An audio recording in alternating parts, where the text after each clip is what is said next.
देखो, मेरी फुटबॉल पानी में डूबी नहीं।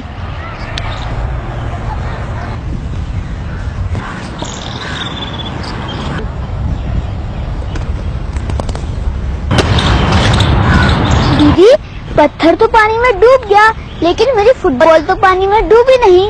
ऐसा क्यों? तुम्हें क्या लगता है? क्योंकि फुटबॉल हल्की है और पत्थर भारी है। ये सिक्का, ये तो तुम्हारी बॉल से बहुत हल्का है। इसे पानी में डाल के देखते हैं कि क्या होता है। डूब जाएगा। अगर ऐसा है तो जहाज पानी पे क्यों तैरता है?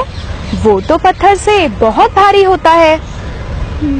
तो क्या कारण है? इसके लिए तुम्हें आर्किमिडीज का नियम समझना होगा। वह क्या है? चलो कल लाइब्रेरी में चलकर देखेंगे। मनोज, मैं यहाँ देखती हूँ, तुम वहाँ देखो। जूनियर साइंस विज्ञान के अद्भुत क्षण। दीदी, मुझे मिल गई। अच्छा,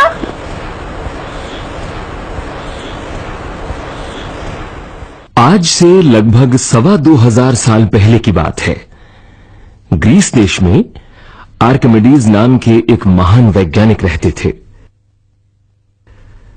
ग्रीस के सम्राट हेरो आर्किमिडीज को बहुत मानते थे। एक बार ग्रीस के सम्राट ने एक सुनार को एक मुकुट बनाने के लिए कुछ सोना दिया। जब मुकुट बनकर आया तो सम्राट को मुकुट बहुत पसंद आया, लेकिन उन्हें शक हुआ कि सुनार ने मुकुट में चांदी की मिलावट की है। सम्राट ने आर्किमिडीज से मुकुट में सोने की शुद्धता की जांच करने को कहा।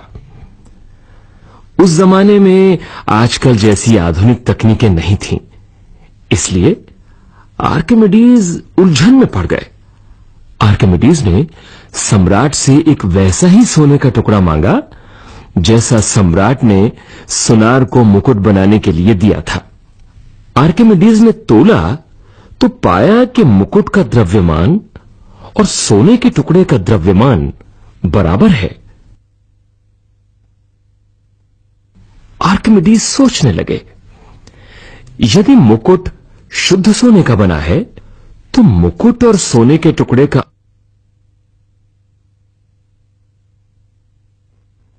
आयतन भी बराबर होना चाहिए।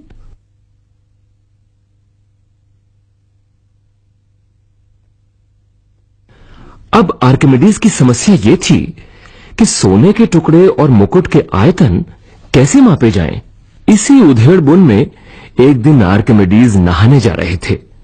जैसे ही वो पानी से लबालब भरे टब में घुसे, पानी टब से बाहर छलका और बस आर्किमिडीज को अपनी समस्या का समाधान मिल गया।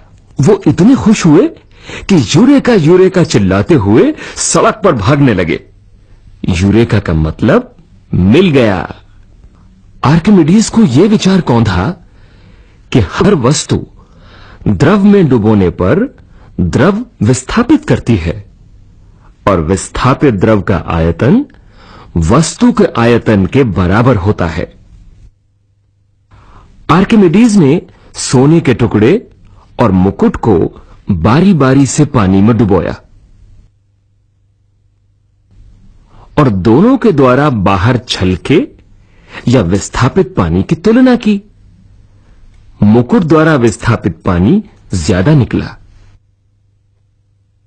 इसका मतलब यह हुआ कि सम्राट का शक सच निकला। सुनार ने वाकई मुकुट में मिलावट की थी। सम्राट को बहुत गुस्सा आया और उसने सुनार को सजा दी। पर आर्किमिडीज की कहानी अभी खत्म नहीं हुई। आर्किमिडीज ने यह महसूस किया कि कोई वस्तु जब पानी में डुबोई जाती है तो पानी के अंदर वस्तु का भार कम प्रतीत होता है।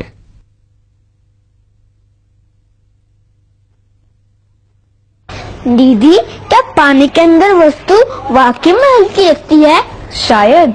चलो करके देखते हैं। वो पत्थर उठाओ। और इसे पानी में डालो।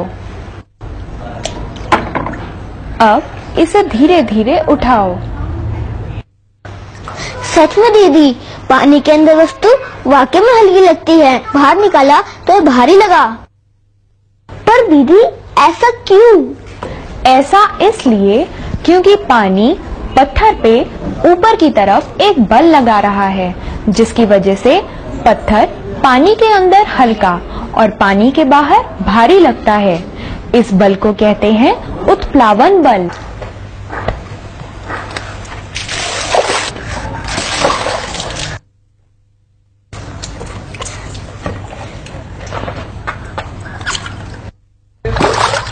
अच्छा, तो ऐसा होता है उत्प्लावन बल। पर दीदी, ये उत्प्लावन बल होता कितना है? शायद यही सवाल आर्किमिडीज के मन में भी आया होगा और उन्होंने इस सवाल का जवाब खोजा, जिसे हम कहते हैं आर्किमिडीज का नियम। आर्किमिडीज का नियम? चलो, मैं तुम्हें समझाने की कोशिश करती हूँ। कुछ प्रयोग करके देखते हैं। क्या तुम्हें पता है ये क्या है? हाँ, स्प्रिंग बैलेंस। अब मैंने ये पत्थर इस स्प्रिंग बैलेंस में लटकाया। अब बताओ इसका भार क्या है? 80 ग्राम के तुल्य भार। अब इसे अपनी कॉपी पे लिखो। अब मैं ये पत्थर इस पानी में डालूंगी। देखो इससे क्या होता है।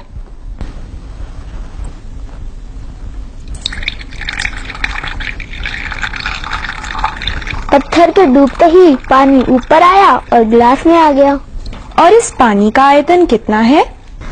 पत्थर के आयतन के बराबर। अब इस पत्थर का भार दोबारा पढ़ो। 50 ग्राम का तुल्य भार। बिल्कुल सही। इसका मतलब पत्थर के भार में कितनी कमी आई? 30 ग्राम का तुल्य भार। अब हम इस पानी के भार को नापेंगे।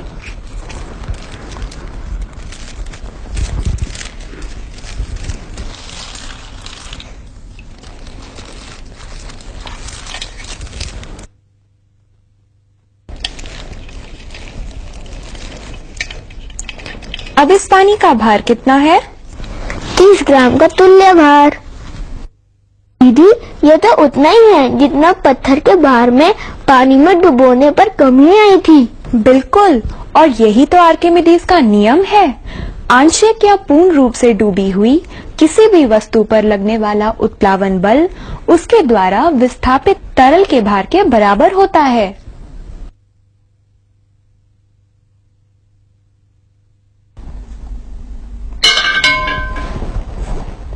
अरे, ये क्या कर रहे हो?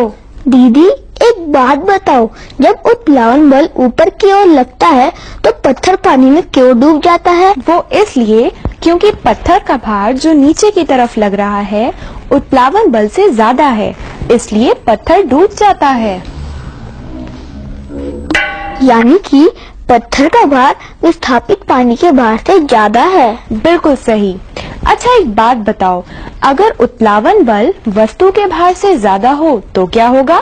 तब तो वस्तु ऊपर आ जाएगी। मैं करके दिखाता हूँ।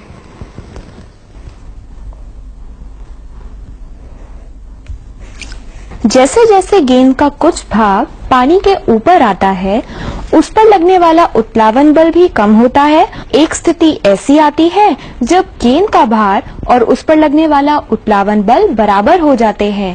ऐसे में गेंद तैरने लगती है।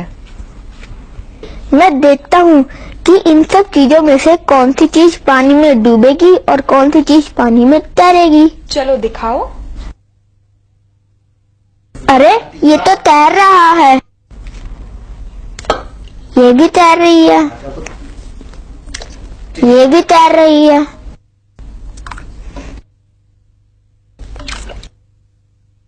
ये डूब गई।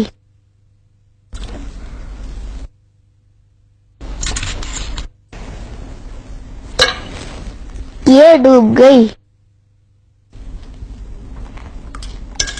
ये भी डूब गए। ये भी डूब गया। दीदी एक बात और बताओ, इन लोहे के छोटे छोटे टुकड़े पानी में डूब जाते हैं, लेकिन लोहे का इतना बड़ा जहाज कैसे तैरता है? अभी देखते हैं। देखो, ये कढ़ाई पानी में नहीं डूबी, तैर रही है। इसी तरह से जहाज भी पानी पर तैरता है। चलो मैं तुम्हें कुछ और करके दिखाती हूँ। ये कटोरी, इस कटोरी का भार उस पर लग रहे उत्प्लावन बल के बराबर है, इसीलिए कटोरी पानी में तैर रही है। अब मैं धीरे धीरे कटोरी का भार बढ़ाऊंगी।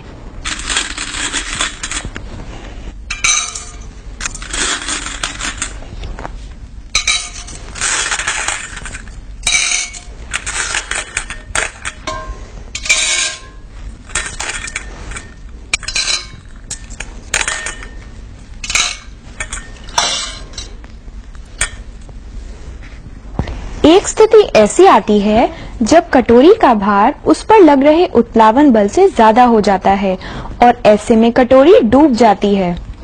आर्किमिडीज का नियम सभी तरल पदार्थों के लिए लागू है। ऐसा मत समझना कि ये सिर्फ पानी के लिए होता है। सभी द्रव और गैस तरल होते हैं। द्रव जैसे दूध, डीजल, पेट्रोल। हाँ, और वायु जैसी गैसों के लिए भी। तो क्या गैस के गुब्बारों का उड़ने का कारण भी यही है?